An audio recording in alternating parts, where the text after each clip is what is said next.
타인을 위하여 보증선자의 옷을 취하라. 외인들을 위하여 보증선자는 그의 몸을 볼모 잡을지니라. 속이고 취한 음식물은 사람에게 맛이 좋은 듯하나 후에는 그의 입에 모래가 가득하게 되리라. 경영은 의논함으로 성취하나니 지략을 베풀고 전쟁할지니라. 두루 다니며 한담하는 자는 남의 비밀을 누설하나니 입술을 벌린 자를 사귀지 말지니라. 자기의 아비나 어미를 저주하는 자는 그의 등불이 흑암 중에 꺼짐을 당하리라. 처음에 속히 잡은 산업은 마침내 복이 되지 아니하느니라.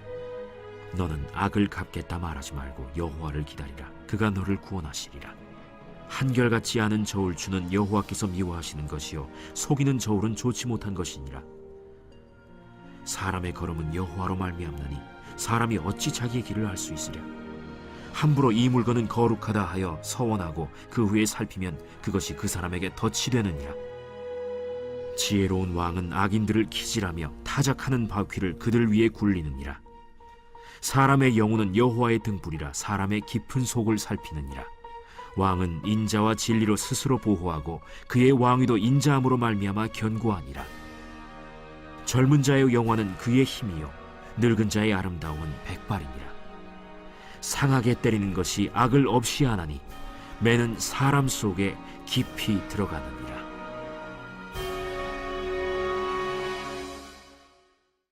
여러분 반갑습니다. 오늘도 큐트로 여는 기막힌 하루입니다. 본 말씀 잠언 20장 16절부터 30절의 말씀입니다. 저는 오늘 본문을 통해서 하나님께서 우리에게 주시는 가장 중요한 메시지는 급하면 안 된다는 것입니다. 자, 급하지 말아야 될 것이 무엇일까요? 먼저 첫 번째로 급하게 말하면 안 됩니다. 자, 오늘 본문의 19절 20절 말씀입니다. 두루 다니며 한담하는 자는 남의 비밀을 누설하나니 입술을 벌린 자를 사귀지 말지니라. 자기의 아비나 어미를 저주하는 자는 그의 등불이 흑암 중에 꺼짐을 당하리라 그랬습니다. 자, 방금 읽은 19절은 함부로 남을 험담하는 것에 대해 지적하고 있습니다. 그리고 20절은 부모를 저주하는 것에 대해서 지적하고 있죠. 자, 이 두 구절 모두 우리가 입술로 범하는 죄에 대한 경고의 말씀입니다. 심지어 오늘 20절 말씀은 말로 짓는 죄로 인해 흑암 중에 꺼짐을 당할 수 있다. 즉, 지옥에 갈 수 있다고 경고하고 있는 것입니다. 여러분, 성경은 정말 여러 곳에서 우리에게 말 조심해야 된다는 것을 가르쳐 줍니다. 자, 그럼에도 불구하고 우리가 이 세치요를 다스리고 통제하는 것이 너무 힘이 듭니다. 그래서 말 때문에 실수하고 말 때문에 죄 짓고 말 때문에 후회하는 것입니다. 자, 그렇다면 우리가 이 말로 하는 죄와 실수를 줄이려면 어떻게 해야 될까요? 저는 우리가 말의 실수를 줄이려면 무엇보다 중요한 적용이 급하게 말하지 않는 것이라고 생각합니다. 자, 성경의 야고보서 1장 19절의 말씀에서 성경은 듣기는 속히 하고 말하기는 더디하라 라고 교훈하고 계십니다. 그러니까 말을 급하게 내뱉으면 반드시 실수하게 된다는 것입니다. 그러니 우리가 말을 해야 할 때는 최대한 더디게 말하라고 가르쳐주는 것입니다. 여러분, 이것은 현대 커뮤니케이션 전문가들도 한 목소리로 동의하는 것입니다. 그래서 이 전문가들은요, 말에 있어서 3초 법칙을 강조합니다. 심리상담가인 조셉 그레너는 말 실수에 대해서 조언하기를 어떤 말을 하려고 할 때 급하게 말하지 말고 3초만 멈추는 시간을 가지라는 것입니다. 그리고 그 찰나의 순간에 3가지를 생각하라고 말합니다. 이 말이 필요한가? 상대에게 유익한가? 지금 이 말을 하는 게 적절한가? 여러분, 우리가 말하기 전에 3초의 시간만 가져도 얼마든지 이 3가지를 생각하고 판단할 수 있다는 것입니다. 여러분, 바로 이렇게 말하기 전에 3초를 멈추고 생각하는 습관이 우리의 말 실수를 줄이는데 아주 큰 도움이 된다는 것입니다. 여러분, 특히 가까운 사이일수록 부부 사이, 부모 자녀 사이, 친구 사이, 또 교회 안의 지체 사이, 이처럼 가까운 사이일수록 말은 급하게 하면 안 됩니다. 최대한 더디게 해야 합니다. 그리고 딱 3초만 멈추고 이 말이 필요한가? 상대에게 유익한가? 지금 적절한가? 이것을 생각하라는 것입니다. 그럴 때 우리가 말에 실수를 줄일 수 있습니다. 그리고 우리의 입술의 말과 혀가 구원의 도구로 아름답게 쓰임받게 될 줄로 믿습니다. 자, 한번 질문해 봅니다. 나는 말을 급하게 합니까? 더디게 합니까? 말로 인해 자주 범하는 실수와 죄가 무엇입니까? 말하기 전 3초간 멈추고 이 말이 필요한가? 상대방에게 유익한가? 지금 적절한가를 생각하시기 바랍니다. 자, 둘째로 급하게 행동하면 안 됩니다. 자, 오늘 본문의 21절, 22절 말씀에 처음에 속히 잡은 산업은 마침내 복이 되지 아니하느니라. 너는 악을 갚겠다 말하지 말고 여호와를 기다리라. 그가 너를 구원하시리라 그랬습니다. 자, 방금 읽은 말씀을 보니까 속히, 그러니까 급하게 하는 일은 복이 되지 않는다고 하십니다. 그리고 22절에서는 여호와를 기다리는 자를 구원하시겠다고 약속하시죠. 자, 성경을 보면 언제나 하나님의 약속과 그 약속이 성취되기까지는 반드시 기다림과 인내의 시간이 필요한 것을 알 수 있습니다. 아브라함도 하나님께서 아들을 주시겠다고 약속하시고 무려 25년의 시간을 기다려야 했습니다. 또 모세도 하나님께 쓰임받기까지 40년을 광야에서 기다림의 시간을 가졌던 것입니다. 여러분들 말씀드리지만 우리의 시간과 하나님의 시간은 다릅니다. 우리는 항상 모든 일이 빨리, 지금, 당장 이루어지기만을 바랍니다. 그러나 하나님은 우리가 바라는 것처럼 그렇게 빨리, 지금 당장 이루어 주시지 않습니다. 그러다 보니까 우리가 느낄 때는 하나님은 언제나 느리고 또 더디게 일하시는 것처럼 느껴질 수가 있습니다. 그러나 분명한 것은 우리가 조급한 것이지 하나님이 느리신 것이 아니라는 것입니다. 여러분, 우리 하나님께는 빨리 하는 것이 중요한 것이 아닙니다.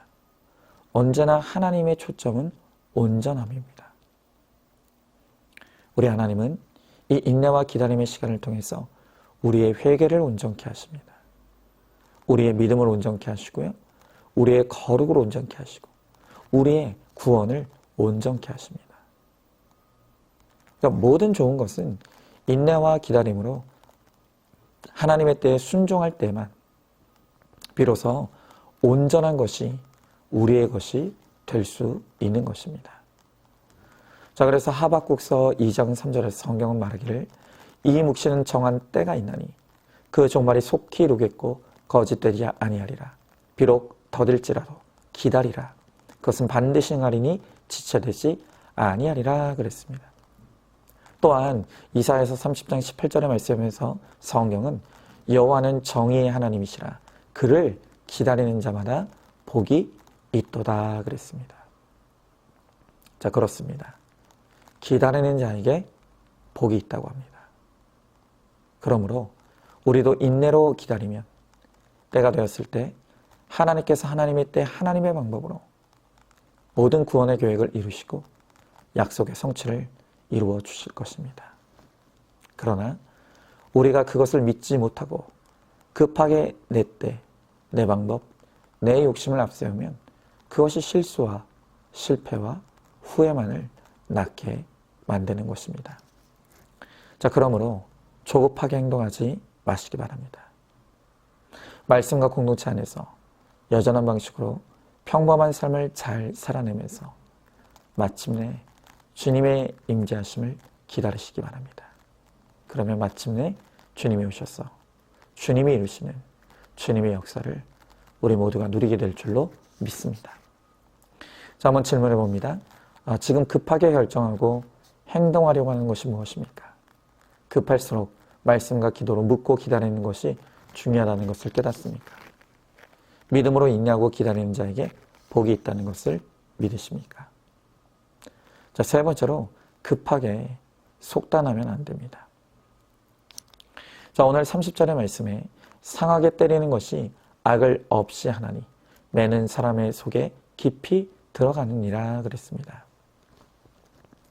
자, 모든 사람의 인생에는 다 절대치의 고난이 있죠. 고난이 없는 사람은 단 한 사람도 없습니다. 다만 내게 찾아온 이 고난의 이유를 아는 자와 모르는 자만 있을 뿐입니다. 여러분, 이 고난의 이유를 모르는 사람들은 급하게 내 인생은 끝났다고, 하나님은 날 사랑하시지 않는다고, 하나님이 나를 버렸다고 속단해버립니다. 그러면서 원망불평하고 믿음을 떠나고 심지어 자기 목숨을 스스로 내어놓는 그런 일들까지 일어나는 것입니다. 여러분, 또 어떤 사람들은요, 하나님이 사랑이야 하나님이시라고 하면서 우리에게 고난을 주시는 것은 그건 모순이라고 비난하는 사람들이 있습니다. 여러분, 그러나 하나님의 사랑과 고난은 전혀 모순되지 않습니다. 오히려 성경은 하나님이 택자에게 허락하시는 고난이 유익하다고 말씀하십니다. 특히 100% 죄인인 우리에게 고난은 더욱 유익한 것입니다. 왜 그렇습니까? 한번 생각해 보십시오. 잘못을 저지르고 방탕한 삶을 사는데도 부모가 자녀를 감싸기만 한다면 그게 사랑이겠습니까? 아니죠. 그것은 자녀를 망치는 것입니다. 하나님은 우리를 사랑하시기 때문에 자녀인 우리가 죄를 짓고 잘못된 길로 갈 때 반드시 인생 막대기와 사람 채찍을 지쳐서 우리를 징계하십니다. 그리고 오늘 성경은 그 하나님의 징계의 결과로 우리의 악이 없어지는 결과가 일어난다고 말씀하시는 것입니다.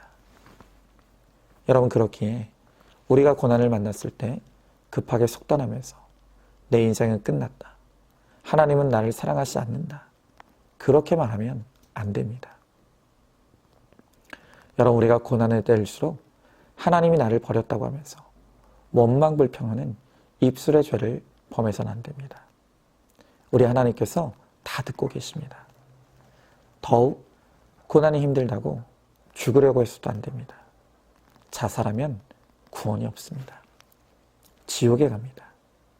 우리는 어떤 고난에서도 피투성이라도 살아있어야 합니다.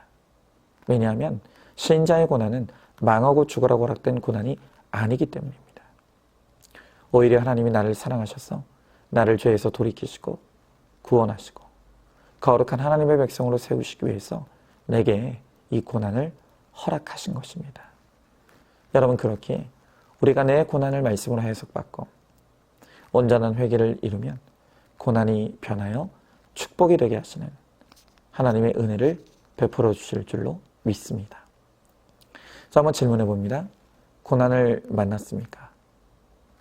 그 고난이 나에게 주어진 이유와 목적을 알고 있습니까? 고난을 급하게 속단하여서 마음과 생각으로 입술로 하나님을 원망하며 죄를 짓고 있지는 않습니까? 고난을 말씀으로 해석받아 내 죄를 회개할 때 고난이 축복이 될 것을 믿고 있습니까? 자, 오늘도 6월 6일 보석 상자입니다. 모든 큰 사망의 사건에서 나를 구원하시는 주님을 확신할 때 내가 당한 환난이 더 큰 고난을 당하는 이들에게 구원의 열매로 새 생명으로 이어집니다. 이것이 바로 우리가 가야 할 새로운 시작의 길입니다. 아멘. 우리 함께 기도하겠습니다. 주님, 감사합니다. 오늘 주님께서 우리들에게 이 잠언의 말씀을 통해서 주시는 지혜는 그 어떤 것도 급하지 말아야 한다고 말씀하십니다. 오늘 주님은 우리에게 급하게 말하지 말라고 말씀하십니다. 그리고 급하게 행동하지 말라고 하십니다. 그리고 급하게 속단하지도 말라고 하십니다. 하나님, 정말 우리가 믿음으로 주님 앞에 서서 오직 주의 성령에 붙들린 말씀대로 사는 인생이 되어서 우리의 입술의 말이 날마다 신중하고 거룩한 언어가 되게 하시고 또한 어떤 고난의 때에도 우리가 하나님의 뜻대로 순종하며 기다릴 수 있게 하시고, 또한 이 고난을 통해서 하나님이 우리에게 이루실 거룩한 역사가 있음을 믿고 고백함으로 하나님 우리의 삶을 통해서 오직 예수 그리스도의 믿음과 구원의 열매를 맺는 우리 모두가 되게 하여 주시옵소서. 믿사오며 사랑이 많으신 우리 예수님 이름 받들어 기도드리옵나이다. 아멘. 오늘도 큐티로 기막힌 하루를 살아내는 하늘가족 공동체 우리 모든 성도님 되시기를 주님의 이름으로 축복합니다.